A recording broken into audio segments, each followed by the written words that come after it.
Bonjour, je m'appelle Marie-Catherine Schulz-Van-Axet, je suis coordinatrice du réseau agriculture au sein de France Nature Environnement. Et aujourd'hui, je vais vous parler du lien entre alimentation et changement climatique.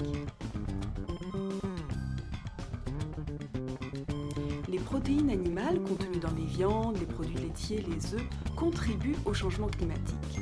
D'après la FAO, dans le monde, l'élevage est responsable de 14,5% des émissions de gaz à effet de serre.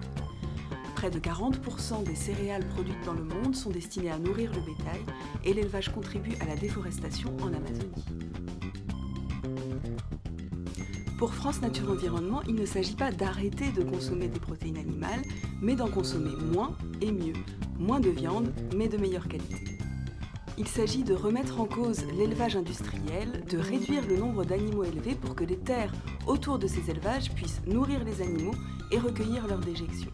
Ces élevages qu'on appelle liés au sol peuvent aussi être bons pour la planète, grâce aux prairies riches en biodiversité et qui stockent du carbone.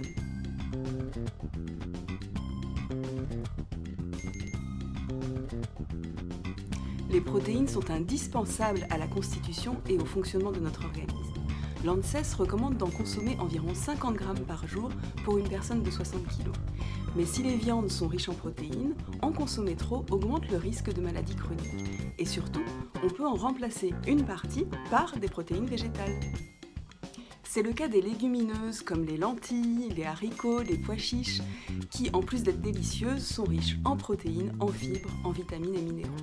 Tant que l'alimentation est équilibrée, il n'y a pas de risque de carence et ces protéines végétales sont au contraire bonnes pour la santé.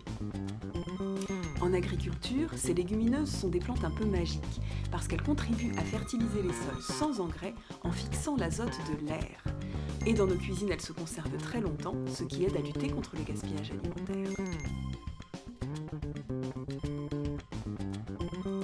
C'est ce rééquilibrage entre protéines animales et protéines végétales que nous proposons d'inscrire dans la loi Climat et Résilience, plus précisément dans les objectifs du Programme national pour l'alimentation. Alors, à vos fourneaux!